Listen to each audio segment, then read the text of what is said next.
You used to be, when you were refereeing, did you used to be mic'd up to the fourth official? We had one of the earliest stages of the system, which didn't really work. Did it not help you? Because I hated it because, hearing is part of your balance. Now, I'm bloody half deaf as a post now.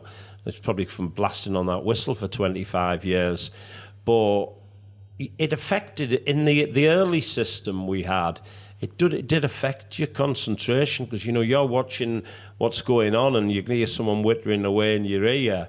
And the system we had, it was a bit like, you were on the telephone to the local kebab shop or something, you're crackling. Pepperoni, large pepperoni, please. You hadn't got a clue what was being said. So we didn't have it then. Would it have been helpful then? Possibly. You've got to ask the present day lads. It's like VAR.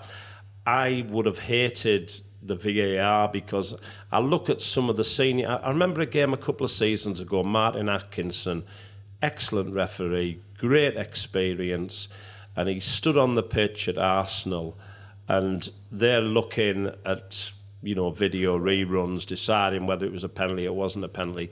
And the expression on Martin's face in those seconds, minutes while it was going on, it was like, what the fuck is going on here?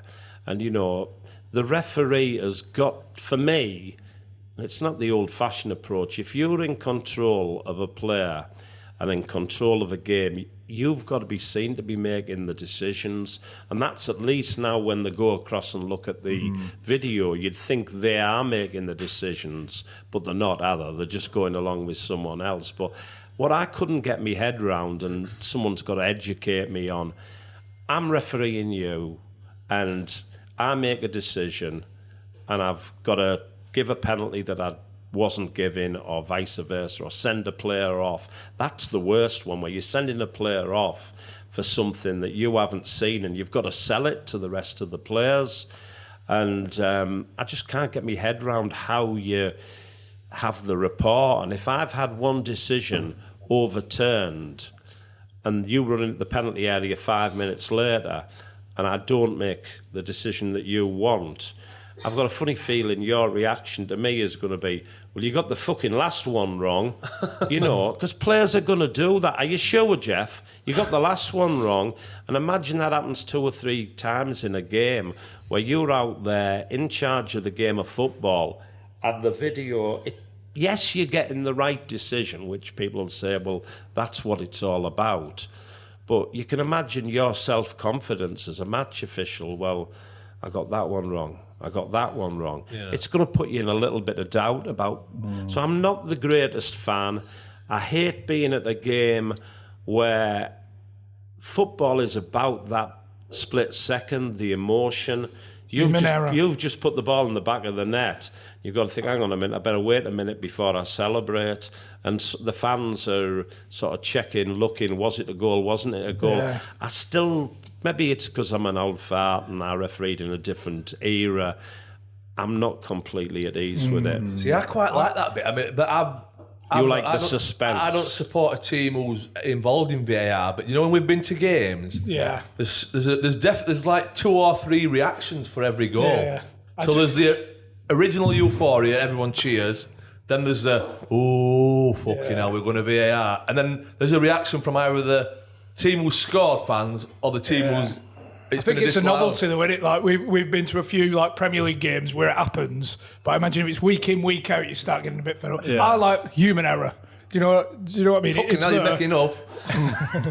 Well, but like a player can't go, ball's come in, he's missed it. Let's have a look at the screen. I should have scored that, shouldn't I? Can I have another go? I know where you're coming from, and the one thing I will argue where people say that referee... A cup is different, admittedly, but the referee cost us. We got relegated on a refereeing decision. No, you didn't.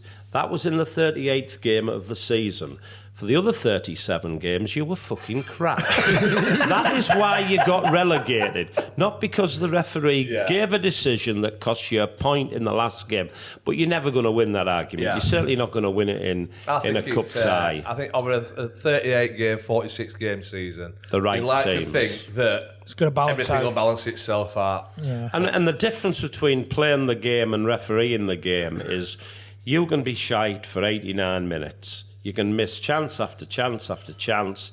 And in the last minute of the game, the ball comes into the penalty area. You put it away. You've won 1-0. You were the hero. You were the star. You were the man. The headlines are about you. Parkin, last gasp winner, sends any of the 74 teams he played for through into the next round or 3 points, whatever. Referee can be unheard, unseen for 89 minutes, have a good game, book in the pocket, everybody's thinking he's had a good game, the referee's thinking, full time, I've got out of this one, fine.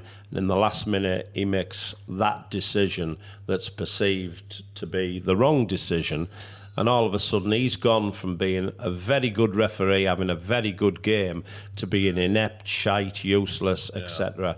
The other thing that I used to before VAR came in, people used to ask the question and used to talk about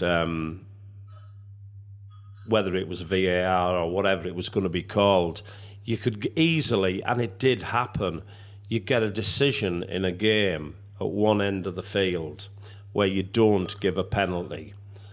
10 seconds later, the ball's at the other end of the field. Another challenge, you give the penalty. And then voice in your ear says, Jeff, the first one was a penalty. Oh, fucking hell. I'm going to ask this. And then, now when you're my size, it was very difficult to inconspicuously walk the 100 yards from the penalty area at one end to the penalty area at the other end. Let's make it even more dramatic. By the second penalty, you've actually sent the defender off. And then, excuse me, could I have a word, please? Red cards no more. You're back on. Lad's put his ball on the penalty spot to take the penalty. Could I have the ball back, please? Then you walk the length of the field, hand it to someone else. Now let's transfer this, not from Barnsley versus Middlesbrough. Let's transfer it into Tottenham versus Arsenal, Rangers versus Celtic, or any other high-profile game. 2 words spring to mind if that happens in a football ground, last minute of a major game. Fucking riot. Now, you can imagine, the first game of the new season after I'd retired, I'd gone down to do Soccer AM on the Saturday morning, and Borough were playing Newcastle, and it was the TV game, 5:30 kickoff or something.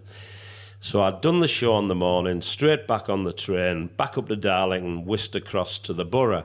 And the Borough, as I say, were playing Newcastle opening day of the season. And I think it ended up 2-2, but what actually happened, Borough were getting beat 2-1. And Jimmy Floyd Hasselbank, and we were actually in the ground, had dived in, but done one of these. And punched it into the net, which got us an equaliser. I might have got this totally wrong, but, I've seen our dementia, as I say. Something like that happened in the last minute of the game. Crowds bouncing. Borough have got last-minute equaliser. Newcastle fans are obviously a bit pissed off, but that's football. Away we go. Now, nobody knew. No VAR, nobody had seen it or anything until after the game, and they showed the video replays, or people at home, because I think it was the TV game, had been texting people at the ground, he's punched it in. Now, imagine whatever the outcome is, a major game like that, the decision is overturned in the last minute, so you've got Celtic, Arsenal, Liverpool fans up there, we've got the point, we've got the goal, we've got the win, and then the goal's ruled out, the game is changed on that decision, a promotion is involved, a relegation is involved. I mean, you can imagine the local police force sat in their control rooms just getting ready to, get the fans, march them away from the game, thinking, fucking hell. There would be, I could see, mightn't happen in rugby or in cricket, but football, the way it is, the way the fans are, I just think, oh my God. And as you say, mistakes do happen. People get away with things that they shouldn't. But then goalkeepers drop the ball. Yeah. Centre forwards miss open goals. Football is not a game of chess where it's an exact science. I mean, my major now, having seen VAR, and I'm sure as a forward, we'll have the forwards and the defenders union here and the goalkeepers union all coming in. But when someone is given offside for a midgie's dick, if you were to put the other day, if you had a pair of size 10s on as opposed to size 11s, that is the difference. Now, I think I'd like to go back to the old daylight. Now, as an attacker, you'd agree with me. My mucker, Bernie Slaven, would definitely agree with me. Record goal scorer in modern times for Middlesbrough Football's club without the offside. With VAR, just scored about 5. He always played off the shoulder. Well, actually, Bernie never did. He was always offside in those days. But, a good centre forward playing off the shoulder of the last defender. That's what it's about, scores the goal. Yeah. Now, because his kneecap's in front, I wish we could go back to the old-fashioned daylight. Now, if you're a centre-half or a defender, you won't agree with that. But one of the biggest that was the Man City-Tottenham semi-final. The semi-final. I think it was Sterling, wasn't it? Yeah. And somebody was offside in the build-up. So if the goal stands, Man City are going through to the final. And that was a worldie as well. As fans, to see the goal was, apart from the importance of the goal, it was a worldie. And now, VAR to me was the Thierry on, what it was brought in for was the Thierry on rain. Oh, the one that happened on the weekend at Everton Man City. Yes, but where nobody's blaming the ref because it's blindside of him. Somebody's gone down in the penalty area and has he conned the ref? Because forwards nowadays, they're as capable of drawing contact from the defender as the other way around. What did the defender foul him? And not to pick on the lad, but when Ronaldo was first at Manchester United, he was very good of running into the penalty area, great speed, and just drawing contact off the defender's leg and going down. And if there was a clear and obvious error, to use the terminology, bring VAR in. VAR now, in the main, seems to be about offsides. And offsides, it's factual. He was or he wasn't. And with these lines and everything, if technology is working, that is factual. The penalty, the handball, it's still down to someone's opinion. Yeah. Now, whether it's the referee on the pitch, whether it's someone at this infamous Stockley Park, that area must be great. There must be thousands go on a holiday. Hey, should we have a weekend away at Stockley Park? And I don't even know where it is or what it is. It's just the Holy Grail. Oh, on my bucket list, must go to Stockley Park before I finish. I just don't think that. Maybe I'm on my own on that one.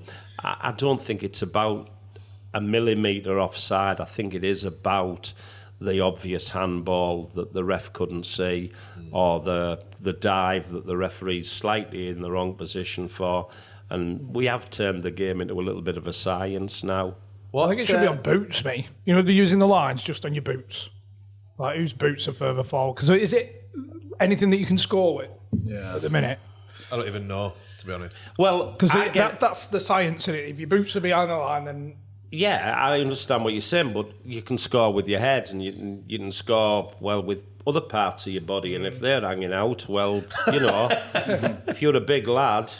we were talking about this at a highly in-depth after-dinner event the other week, and somebody it was Pally. Pally was talking about playing, and I don't mean playing with, but playing alongside Dion Dublin. Now, Dion evidently is quite a tall lad, or a big lad if you want to talk about in another way. Well, I mean, if he was leaning forward, because he's a big lad, if I'd have been there, I'd have been given onside every time.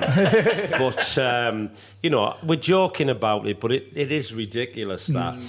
And people ask me questions about, was that? And I'm not being defensive. I'm not sticking up for the referee. I said, don't ask me, I haven't got a clue. Because the rules, the laws have changed. And at times now, the players, the commentators, and indeed on some occasions, I think even the match officials are not sure.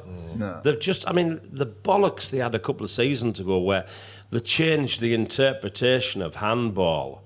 And I mean, Ellery was to the fore, I think, on that UEFA decision. What's a handball? What isn't a handball? And they changed it halfway through a season. You know, what chance have you got? What, you've got no chance. And because I'm not on the courses pre-season and updated with the interpretations, I'm just like what I am, a fan, and I'm bloody left scratching me head. And I do think they've made a mountain out of a molehill. Madness how it's got to this stage, isn't it? It is. In the biggest game in the world. And The other thing I always used to argue, and again I'm probably wrong, but after a game of football, you lads have been professional footballers, I've been a referee, there's someone sat in the room who's just a fan, there's another one who's the owner of the club, but we've all got one shared love for the game of football. And after the game of football, we can talk about an incident. We can sit here, have a couple of beers, and we can talk all night. If you turn that game of opinion into a game of chess, into an exact science, what do we talk about? Yeah. You've It's taken all part away. of the fun of it, eh? Yeah, and it was part. I mean, somebody who's just, in his opinion, lost a chance to play in a cup final because of a refereeing decision. It's going to be hard to convince him. But, you know, if you look at football over a season, as you say, in league, then sometimes you win, sometimes you don't win. Sometimes your centre forward gets on the end of a cross and scores. Sometimes he spoons it over the bar. And I think we're in danger of taking away that excitement. The one thing that we'll all say, no matter which side of the fence we're on, we all love the game of football. You know, we absolutely don't know why, but we all love everything about football, and yet we're talking about the negatives, aren't we? Everything how it used to be.